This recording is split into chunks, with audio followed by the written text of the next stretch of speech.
right, we're going to get started. I passed around clipboards with QR codes for additional really good handouts and materials for all of you that are not in the app. So if you want them, or if you want the slides, you can get them. And by that, I mean my administrator will help me make you get them. So our talk is Making Friends as an Adult with ADHD, which is on the parents and caregivers track. So whether you're a parent and caregiver or an adult with ADHD, hopefully this information will be really relevant. If you have kids, they will be adults, and now you'll know how they can make friends, and you can actually set them up for success a little bit earlier too. So yeah, I'm Jessica McCabe, this is Caroline Maguire. This is our slide deck. All right. So I'm Jessica. If you don't know who I am, I'm the creator and host of the YouTube channel How to ADHD. Okay, you know me. Hi. And the last couple of years, I've really been focused on writing a book called How to ADHD, an insider's guide to working with your brain, not against it. And the reason I've been working on this book is because my goal setting out to start, on my channel, the whole point was to gather all the amazing information I was learning from ADHD coaches, other experts, from researchers, and put it somewhere where I could actually find it again. And the only thing I knew I could find again was YouTube. Only now I've made so many videos that I can't find this information again.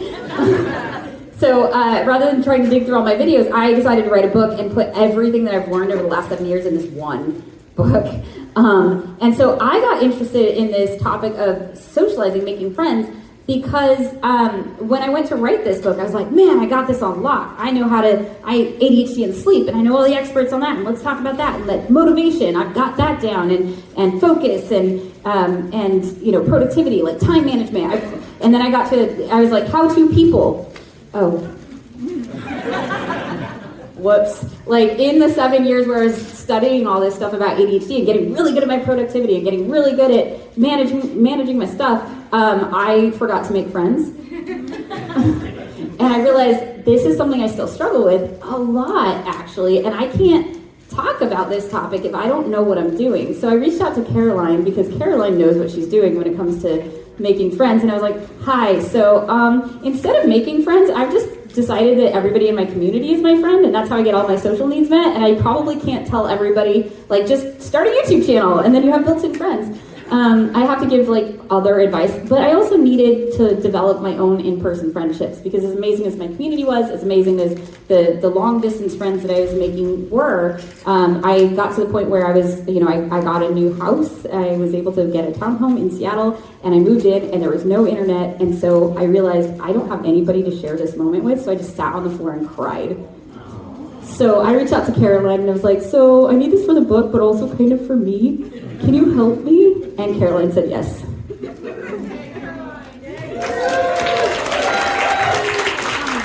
And so we met every Friday working on her book and becoming friends. And there's much worse ways to spend a Friday. I'm Caroline Maguire, and I have been talking about friendship and ADHD for 18 years.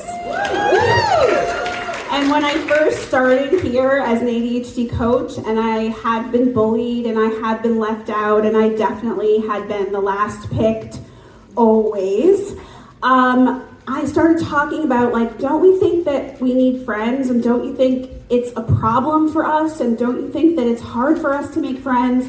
And when I started talking 18 years ago, I pretty much was talking into an echo chamber, and lots of people said, in power, well, it's just not as important as time management. But now I've been proved right. Because the Harvard happiness studies that there is one key to happiness, which is connection. So I have been here trying to figure out how we, as folks with ADHD, can make friends in a way that is ADHD friendly. And so we are going to offer you a little bit of what we have learned. And I'm going to tell you that this is a huge topic, so I have lots more to say about it at a later date.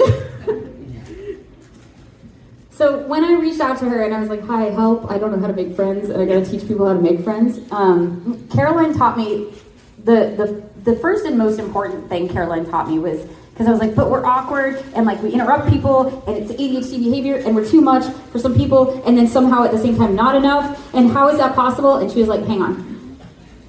The most important thing that we get wrong is often it's not our ADHD behaviors, it's not the 15, or it's not the intrusive behaviors, it's not the interrupting, it's not the forgetting people's birthdays, it's the 15 anxious text messages we send when we get home, apologizing and seeking reassurance that flags us as needy or weird. It's not actually the ADHD. Like maybe at school, maybe when you're young, when you're expected to behave like the other kids and fit in and stuff, but as adults, that's not what hurts our friendships. What hurts our friendships is that anxiety, is that mindset, and there are many different mindsets that are problematic for us. But the mindset with which we approach friendship seems to be more of an issue than anything. And I hadn't thought about it that way. But it was really helpful. So I'll turn it over to Caroline to explain the mindsets and how they impact us. These are just a few of the mindsets that are in Jessica's book, which you should buy in January or now. One of the things that happens for us, I think, is that we approach stuff with the mindset of our 9-year-old self, right? The girl who was last picked. And we think of ourselves as not enough, not good enough, not good at friendship. And then that colors everything we do, right? So I want to say it out loud. You are enough, right? You are a phenomenal friend. And one of the things about these mindsets is that they trip us up. So unrealistic expectations of ourselves. I'm going to be different. This is going to be different, and I'm going to promise things that may not happen, right? The other one is unrealistic expectations of others. So I just met you. I'm going to tell you my life story, and then I'm going to kind of expect you to be my emotional sponge, right? And I'm going to expect you to show up for me in a way that maybe you can't because I just met you. And then scarcity mindset. I have to hold on to this person and be treated badly because I don't have options. And that is, I think, one of our Achilles heel, because guess what? You deserve to be treated well, and you deserve to have people who really support you. And then anxious overcorrection. This would be the 49 texts that we send, explaining something we did that someone might not even have noticed, and they might not care about. And so that anxious overcorrection can be the mindset that we're in when we're in fight, flight, or freeze. So she got me started down this rabbit hole, and I was like, okay, cool, but I can't have the entire chapter be just the things that Caroline Maguire taught me. So I did a little more research on my own. I started learning about friendships, and I learned a lot. I found a disability advocate named Judith Singer, and she's been around forever. Some of you probably know her work. This was new to me. Like, she's dead, right? Like, this was a while ago. But it was new to me, and so I found her work. She was physically disabled to the point where she got through the day with the help of several attendants. But she had built up her circle of support. She had built up this circle of friendship, and I was like, okay, if somebody with that many challenges can do it, maybe I can too. Like, it gave me hope, right? And so I learned about how people in the disability community make friends, and it is different. So these are Judith Singer's circles of support. So we have basically 4 circles. The circle of intimacy, so that's the 1, 2, 3 people that are really close to you that know everything. Maybe it's your partner, maybe it's your parents, maybe it's your best friend. But there's usually very few people in the circle of intimacy that know everything. And then there's a circle of friendship, people who you invite to your birthday parties, and if you have birthday parties. Or like me, you don't do it because you don't have anybody to invite. Right, I'm working on it. So then there's circle of participation, which is people that you do stuff with. So, it might be your coworkers. It might be if you go to a D&D game night or whatever, and you don't really know the other people, but like you have a regular night that you go and you do that with, or you go to classes with, or whatever. And then you have the circle of exchange. So the circle of exchange is basically anybody you pay or who pays you. So that's like your boss, your hairdresser, your massage therapist, your therapist. So what happens, what I learned from Judith Singer's work is that the people with disabilities, including ADHD, have about the same number of people in their circle of intimacy as most people, and the same, about the same amount in their circle of intimacy, but way more in their circle of exchange, and far fewer in the circle of participation and friendship. And I thought about it, and I'm like, oh right, like how many of the people I communicate with are people who watch my channel? How many of the people I communicate with are my hairdresser or my therapist, or people who go home at the end of the day and like are not going to answer a phone call from me at 2 a.m. A lot of our social needs get met by apps, right? Like I have Wazoo checking in on me and like asking me how I'm doing. There's Wobot like helping me with my CBT. There's a lot of things I get a lot of socialization from either my employees or my community or other people that I pay. And so understanding this was really helpful because it helped me realize like I'm missing friendship, but you can't just jump right to friendship was the other thing that I learned. Because I was like, let me go make friends so I can do stuff with people. But that's not how it works apparently. So the circle of participation is how you get to the circle of friendship. You don't meet somebody and like, now we're friends. That's a very like, it's that 9-year-old little girl in me like, oh, you shared your potato chips. We're best friends forever now. It's not how it works. Apparently, as adults, like friendship is something that happens over time. And that was actually super helpful for me to understand because I was like, well, I am in Seattle. I'm in this new city. I don't have anybody to do stuff with. I need to make friends so that I could do stuff with people. That's not true. That's not how it works. It's not friend, then participation. It's participation, then maybe friend. Friendship is something that happens over time with trust.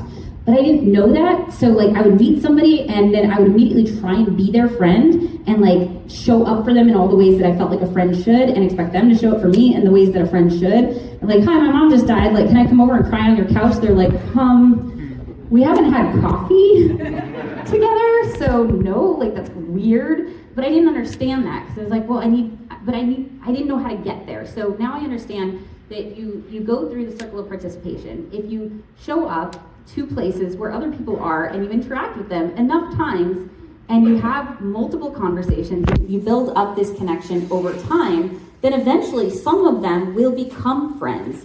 But friends aren't something you go to the grocery store and pick up on your way home. I had been doing it wrong. I'd been like, I'm so bad at making friends because I was trying to make friends, and that's not how friends are made, it turns out. Caroline has a thing or two to say about rushing into friendship, which is essentially what I was doing. So one of the things we do is we rush into friendship, right? We're impatient. I resemble this remark. And we tend to go into relationships and we label someone as a friend really quickly. I met this great person at the gym. They're a friend. No, they're an acquaintance. They're a buddy. They're someone you just are in situationship with. This is important because sometimes we feel rejected when really they haven't rejected us. They barely know us, right? We rush in because we love the zing. We love to meet someone and talk to them, and we are instantly able to share and connect, and we love it. And the problem is, then we expect this deep level of connection from them, whereas I'm going to sell you on friends emerge over time by going into that circle of participation over and over again. And it protects you, because what if you start meeting someone and you're like, oh no, red flags, red flags. The other thing is, we do things with people, we participate with them, and by participating with them, we make friends by proximity that bridge into real friendships. So every time you join a high interest activity or go with people and you're with them in situationship over and over again, you get to know them. Because what if you don't like them? You get to choose, right? We don't think of it that way because we're rushing in. And then those high interest activities also help you vet the people who you might actually like to be with. Because we're not in the scarcity mindset. I'm not just taking anybody. I want somebody who has shared experiences with me and likes the things I like. Whereas when we rush in, we're kind of like, I'll take you, I'll take anyone, right? Can I ask you this? Yes, please. please. Oh my God, she's making me realize more stuff as she's talking right now, and I just have to share this in real time. Because I want to be a good friend, and part of being a good friend is accepting my friends' flaws and like being there and supporting them through difficult times and all these things. And if somebody's my friend immediately, when they start being racist or whatever, I'm like, well, I have to be a good friend and have all of the conversations and educate them and like stick by them and be loyal and all of these things to somebody I actually didn't know and maybe shouldn't have been friends with in the first place. But because I'm their friend, I have such high expectations of how I should be accepting of them, because I want to be accepted by my friends, right? Like I don't want somebody to stop being friends with me because like I showed up 5 minutes late. So like I'm going to be so forgiving about all of these things that I maybe shouldn't be. But that's why I think it's so important to differentiate. Like, is this person in our circle of participation that we're getting to know still, or are they a friend? Amazing. And then this is part of the circle of participation. We enter, we participate, we get to know them, we feel them out, right? We have reciprocal sharing. A lot of times we feel like people are takers and we're givers. But part of it is we have to get to know them and feel them out before we jump in and give and give and give to them. We have to understand them. Look at how they treat others. How do they treat waitresses? How do they treat people in your midst? That might be the red flag where you go, you know what? I don't think I actually like this person, so I'm not going to coffee with them again. So this reciprocal sharing actually nurtures your relationship, and it actually, I think, protects you.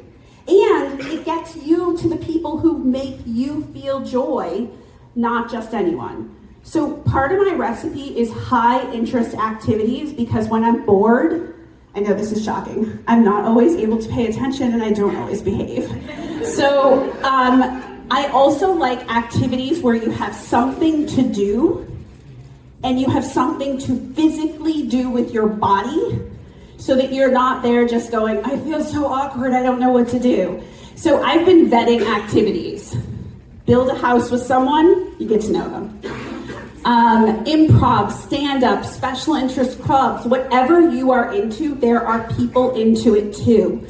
And if you are working at an animal rescue together, you get to know people with like-minded values, and you also have something to do with yourself. So you're not just standing there like you're at the worst party ever. Having a role or a job makes it much easier, right? If you go to a party, run the barbecue, right? Get people drinks.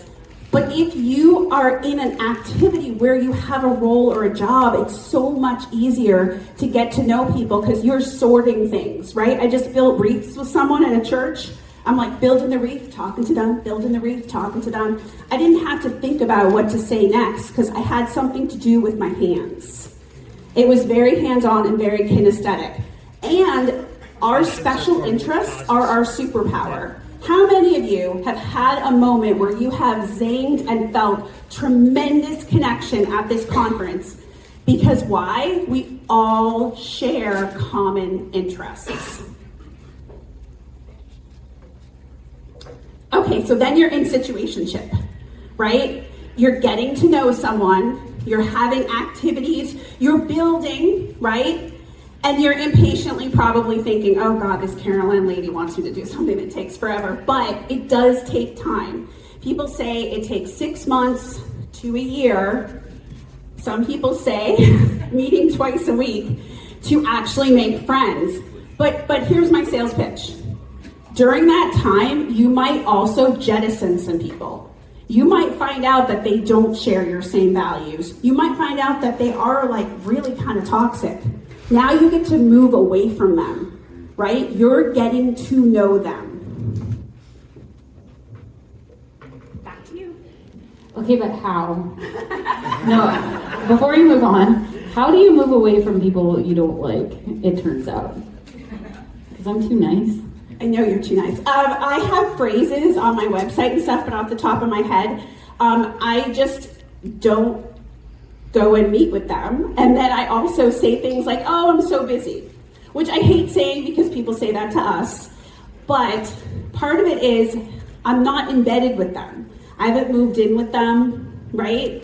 part of what happens to us is when we rush in, I'm like sharing an apartment with someone I barely know. So it's much harder for me to back away, right? Does that make sense? Yeah. So slow down, essentially. Yeah. Slow down. You don't respond immediately. Okay. So yeah, in my researching of what else to put in this chapter, because now I had Judith Singer and I had Carolyn Maguire, but that's not enough for me. So I kept digging, and I read Brene Brown's entire Atlas of the Heart, which is amazing. If you have not read it, it's incredible if you want to know anything about feelings and emotions and how to label them. But she had some really, really beautiful things that she shared in that book. I think that she shared in other books as well, but that's the one that I read at the 11th hour as I was trying to finish my book.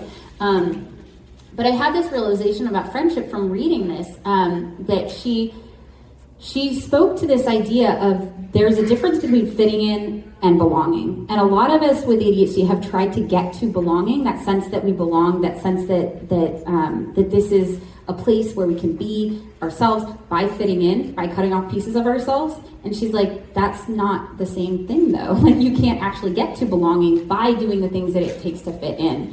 And she said that there's actually, there's a time and a place. I think I put this in my book. There's a time and a place for fitting in. Like when you're moving through airport security, is not the time to draw attention to yourself and be like, actually, I like to fidget a lot. But it's not what's going to actually make you friends. And in fact, trying to fit in can come at the expense of friendship. It can come at the expense of connection and belonging. Because when we sacrifice who we are, she says, we not only feel separate from others, but we even feel disconnected from ourselves. And this was a huge realization for me, because anytime I'd gone out to try to make friends, I had done all of the things of like fitting in. Like I can tell, like, oh, this is the kind of person you would like. I'll be that person. I can be that person, right? Temporarily.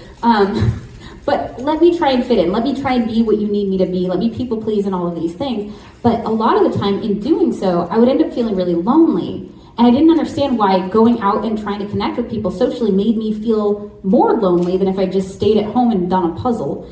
And I realized that this is why, because now I was not only feeling separate from other people because they weren't connecting with me on the level that I needed, but I wasn't even connecting with myself. I was abandoning myself. So I wasn't even keeping myself company at that point. I was trying to be someone else. And I thought that that was a really powerful thing to just differentiate between fitting in and belonging, and knowing that if we are masking and who we are, we're not going to feel like we belong. Even if we're accepted, we're not going to feel like we belong, because that's not who is being accepted. That's not really who we are, right? So this is another one. I pull from everywhere. There's a really, really wonderful book called, I don't remember. Oh shoot, did I write it? There are no notes. Okay. The Art of Receiving and Giving. Yes, The Art of Receiving and Giving, which is about consent, and a lot of it's about sexual relationships, but it applies to pretty much everything in life. And she, the author of this book really emphasizes that it's important to differentiate. She has a lot of really great stuff, but one of the things that stood out was it's important to differentiate between want to and willing to. There are a lot of times where we say like, oh, I'd love to, when what we really mean is like, I can tell this is something you'd be into and I would like to be your friend, so I am happy to do this. I'm willing to do this thing you clearly want because I value your friendship. And both are good. Both are important, because doing both means that that relationship is reciprocal. But one of the reasons I was struggling with friendship is like I would try to make friends, and then I would have people who would I could call friends, but then I wouldn't really get a lot out of spending time with them because I was always doing what they wanted to do. And because of that, I wasn't feeling fulfilled. And so I stopped talking to them. Like I would avoid, they'd invite me out to do things and I'd be like, I don't want to go. I wouldn't go and maintain this friendship because I actually wasn't getting a whole lot out of it. Because I had this scarcity mentality of like, I just want to have friends, and I just want people to like me and pick me and stuff. And so like, I'll go along with whatever. But then it wasn't worth my time. I'd be like, well, I'd actually have more fun at home putting together my puzzle than going and, I don't know, watching soccer with somebody. no soccer. I don't know what's going on at soccer, and I'm really bad at sports. So yeah, this was really helpful for me to understand too. Reciprocity is really important in friendship. And I guess I knew that, but I felt so often that I wasn't enough or not doing enough that I overgave quite a lot. And I'm sure a lot of people, I see a lot of people nodding. And it's really hard to find a fulfilling friendship that you want to keep up and maintain when it's draining you more than it's restoring you, right? And so that's an important part of it too. It's not just about people liking you, it's about you liking them, you liking spending time with them too. And so, Caroline's also teaching me a lot about reciprocity and friendship. So part of participating over and over is that you start to have an exchange of trust and support. When you share something, what do they do with that information? We tend to, and I'm totally resemble this remark, I share my life story, my social security number, the history of mental illness in my family, right? But what happens is now people have information on me, and they can sometimes be emotionally manipulative with it, but also I'm trusting them with my heart. They get to earn that trust. Trust is earned. We give it over, and then there's like expectations, there's a balance of power issue. So part of what I want to say is we deserve to build that trust over time and to have reciprocity. And when we have that feeling that we're sharing similar perspectives, we share similar interests, we're building over time, we're having these shared experiences where we build this trust, then friendship is inevitably going to provide more comfort and support. We crave the comfort and support, so we rush in, but then the irony is we don't get the comfort and support. So part of this is building over time. Now I'm going to skip a few slides because I have too much as usual. Yeah.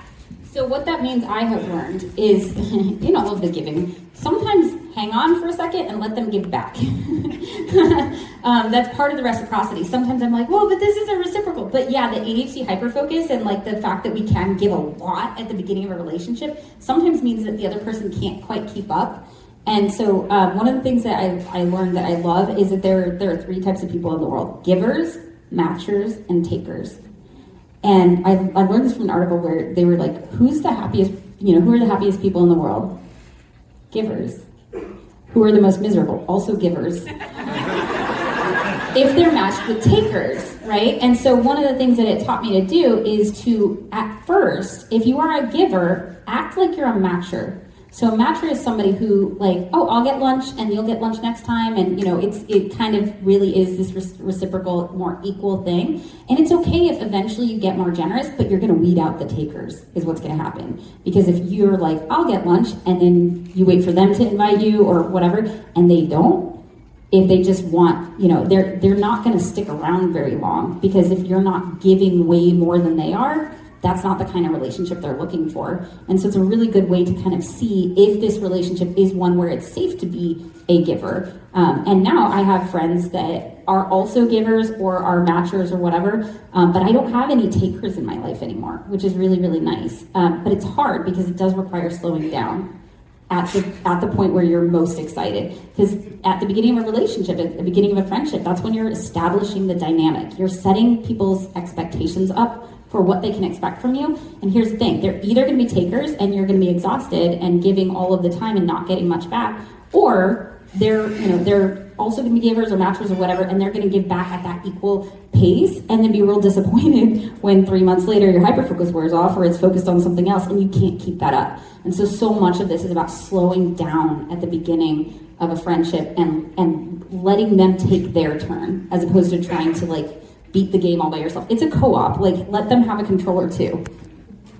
That's a good analogy. And think about it this way too.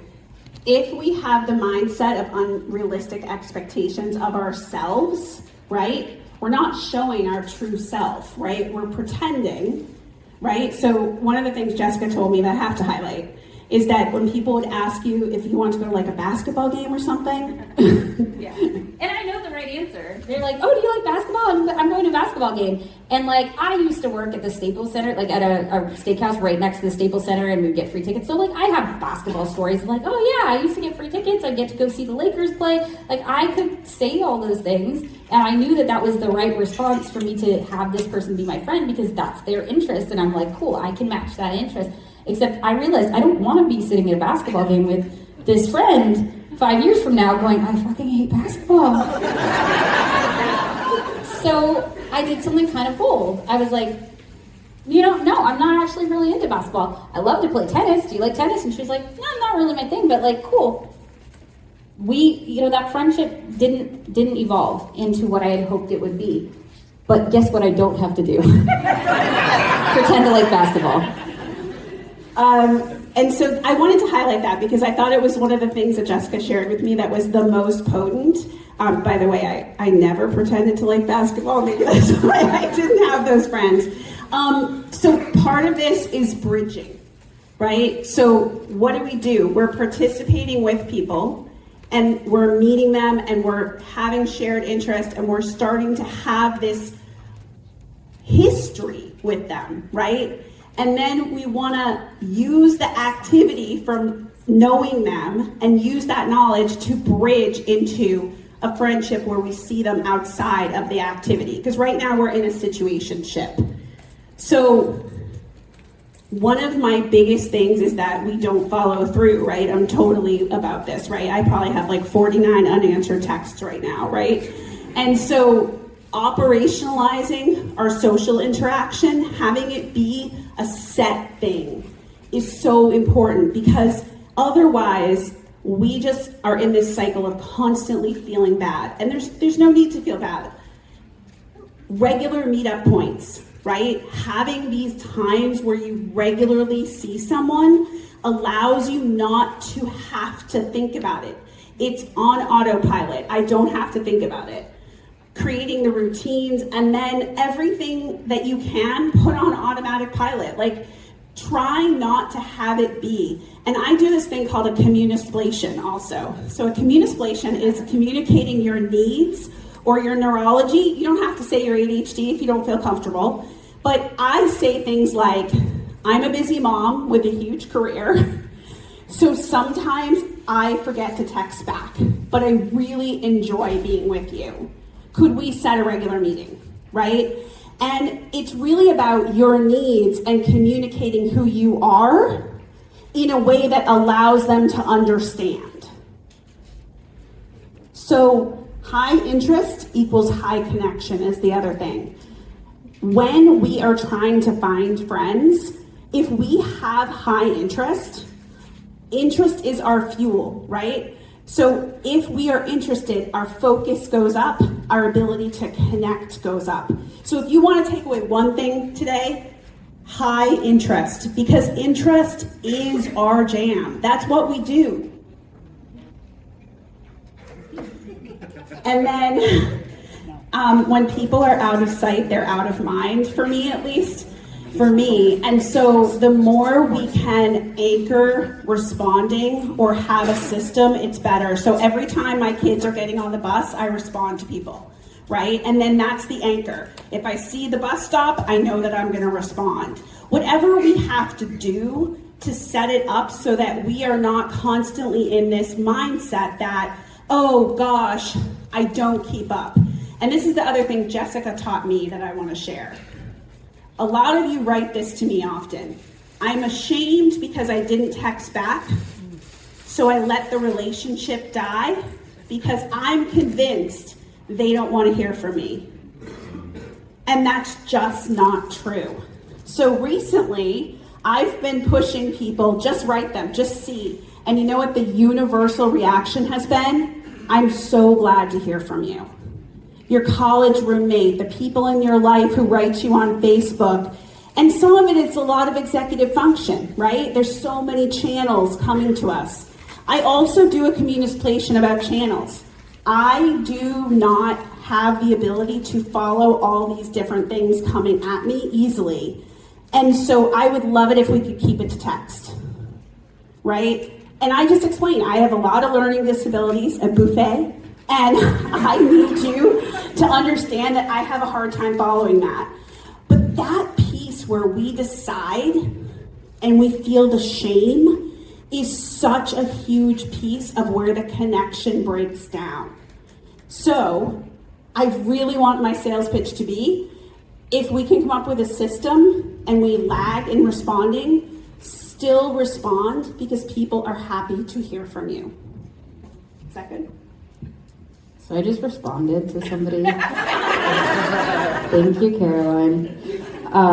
Yeah, I mean, you might need a body double for this, like having her here with me and like knowing that I have this safe social connection made me just have the courage to like message somebody back who, I don't know if, I don't even know if it makes sense for this person to be my friend. I'm still learning this stuff, right? But like Danny Donovan and I went on a trip to Italy and it was amazing. And we met somebody the first night in Rome who invited us to karaoke, and we were like, well, we're going all over Italy, but we'll be back in Rome the last night. And so we ended up going out to karaoke with this guy, and it was so fun. And like we had texted a bunch, and then I asked him like, hey, like what was the mocktail at this one place? Can you like find out? And I saw that he had messaged me back, but that was like 5 days ago, and then I just didn't check for like 5 days, and then I was really embarrassed because I had asked him for this favor, and then I just ghosted him, and I'm like, well, now I guess we're never gonna be friends, and like we hadn't even hung out that long, and I'll just never talk to him again. And Caroline's like, yeah, this is what we do, and I'm like, all right, fine. And I just opened up the text messages, and all he had said was, okay. So it was fine. We make this out to be a bigger deal in our head than it is. Wait, did you have more? No, I'm skipping. Okay, we're skipping, yeah. We're skipping the ask to be added to group chats because we decided they're horrible. You can, if that's your thing, but like for me, it's so overwhelming. Group chats are so overwhelming. But yes, in closing, I am still working on this. It's not like, okay, cool, like now I don't have any of the anxieties I used to have about making friends, and like suddenly it's easy for me. But I will say this, this really did help. Learning what I learned from Caroline, from Judith Singer, from Brene Brown, from random articles on the internet, like this did help. In particular, the idea that making friends is not a one-step process that relies on people liking me today, but it's a multi-step process that relies on connection over time. Helped in really unexpected ways for me because it actually helped with my rejection sensitivity. Was a big one, because if I make a new friend and I'm super excited about them, and then like we make coffee plans and then they don't show up for coffee, my friend bailed on coffee. Like they hate me. My friends hate me and I suck, right? Which is a very different experience from, I'm gonna test the waters on this. Like I've started saying, instead of like, oh, hey, we should be friends, it's, oh, hey, we should get coffee. And it's a very different level of expectation, because we're getting coffee to see if it makes sense to be friends with this person. And if they don't show up for coffee, no, it does not. Unless, You're on your own. Yeah, I'm sitting there like waiting for them. If I don't get a message or like an apology or whatever, and this happens a couple of times, I might give somebody a chance because, we have ADHD. Things happen. But it's a very different expectation. And so it doesn't hurt as bad because it's not my friend that hates me. It's this person I just met. Right? If you have different expectations, it doesn't hurt as bad when you are rejected, right? But the other thing that it actually helped me with, surprisingly, was I was no longer afraid to have a good conversation with somebody. Okay, hear me out. So after I learned all this stuff, I was in an Airbnb working on my book and stuff, and I finished the chapter, and I felt really good about it, and then I went to the airport, and I walked through the airport, and like somebody went to have a conversation with me, and instead of freezing up like, oh no, what if this goes well, and then now we're friends, and then I don't keep up, and then I will disappoint them, and then there's more on my plate, and I was able to go, oh, I can just have a pleasant conversation with somebody, and maybe it goes somewhere, and maybe it doesn't, but like I am under no obligation to them at all. Like I don't have built-in obligations just from having one pleasant conversation with somebody, which is what used to happen. I'd be like, oh man, we really connected and clicked, and now I have to plan their baby shower. And And it sounds ridiculous, but like that was the kind of pressure I put on myself, especially because I'm trying to make friends, right? So like anybody, it's like, oh, this could be a friend. Like, all right, you know, be the best friend you could possibly be to this person that you just met. Lowering those expectations of myself and lowering the expectations of others helped. It helped me with my rejection sensitivity. It also helped me with my sense of overwhelm. It also helped me prioritize the people who actually are my friends, because for a long time, if I got overwhelmed and needed a cocoon, I just stopped talking to everybody, because I'm like, well, once I start answering messages, I have to answer all of the messages. I had the same level of obligation to everybody in my life, except for like my partner, right? But this fear of like this desire to make friends, but also this fear of making friends because of the pain involved, because of the risk involved, because of the I'm gonna fucking let them down involved was really tough. And so knowing that there is a circle of participation that we can exist within and have really pleasant interactions with people in without getting to the point where we're yet calling them a friend and have all of those levels of expectation, that was really, really helpful for me. And it has helped me a lot. The things that I learned from Caroline have been great. I did just go to Italy with my friend Danny Donovan, and we didn't mention this yet, but it's really important to. One of Caroline's best phrases is knowing when you're not fit for human consumption. So we had a great time, but I was afraid, and I told Danny this, I was like, I'm afraid because the last time I went on a girls trip with somebody, we came back and we weren't friends anymore. We went on a yoga trip together, and like the whole time I was like trying not to be too much, and she was trying to be enough, and like it was we were both ADHD and both had all this trauma around it, but like we were both trying to be on our best behavior. And at the end, she said something that triggered me and hurt my feelings, and I thought I handled it real well. I was like, oh, you know, this isn't you, like this is a trigger and stuff. And she was like, okay, well, is this about your childhood? And I was like, yeah, it is about my childhood. And I started answering all of her questions. I didn't realize what she was saying is like, hey, reassure me that I wasn't a dick and you don't hate me. But I didn't know that. So I just started being like, well, you know, it was actually because you said this thing and that reminded me of this. So she felt blamed. Anyway, it was a whole thing. She sent me an email saying like, I can't be expected to be perfect. And like, this is, you know, and I was like, well, I didn't expect you to be. It turned into this whole big thing. We weren't friends anymore. So point is, I was not in a good place. I was not fit for human consumption in that moment. I shouldn't have been trying to have this conversation with her in that moment. But I did, and it ended up kind of blowing up our friendship. So when I was with Danny, I was like, I don't want to come back and we're not friends anymore. You mean a lot to me. And she's like, yeah, I don't want that either. I'm the kind of person to work things out. I was like, great, I'm the kind of person to work things out. Cool. But there was one day. There was one day where we were going to the bus. It was like a tour thing, and you had to be on the bus at a certain time, and then you'd go and do the toury things throughout the day. There was a miscommunication. I was late to the room, and then she wasn't in the room. She was already on the bus, and then I had to run to the bus, and then I hurt my back, and I was cranky, and I was cranky at her, and I was like, oh no, I'm gonna take this out on her. Because I'm mad, because now my back hurts, and it's kind of her fault, but also not really, because I was late to the room. Anyway, I just looked at her and I was like, I don't think I should come. And she was like, okay. And so I went and stayed in the hotel room. I was like, I am not fit for human consumption. And you know what? We're still friends.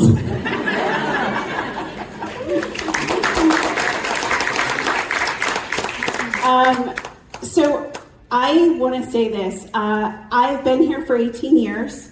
I will continue to be here for 18 more. Trying to help everyone figure this out. All of you write me, you tell me things, continue to do that, because when you present me with your dilemmas, in addition to my clients, I learn, and what I do is I go out and I try to figure this stuff out. And I try to figure it out in an ADHD-friendly way. Because a lot of times I read advice about friendship and I'm like, I'm never gonna do that. That's nice. Or I think to myself, wow, to have that kind of self-regulation must be amazing. What I want to say is this. I think that we have come so far, and I feel really hopeful. And the reason I feel hopeful is that now we are talking about this. And we are here together, and we are trying to figure this out together. And I feel like I'm no longer talking about it, and the only one who's talking about it. And I hope that all of you will come and walk away from this today and think about what a phenomenal friend you are. Because I'll tell you something I've found out over 18 years and hundreds of clients. We offer something super unique in friendship. We are special. We are zesty. We are wonderful. And we tend to focus on those mindsets, on those things that we feel like we're not enough, or we feel like we have to take a behavior that's abusive.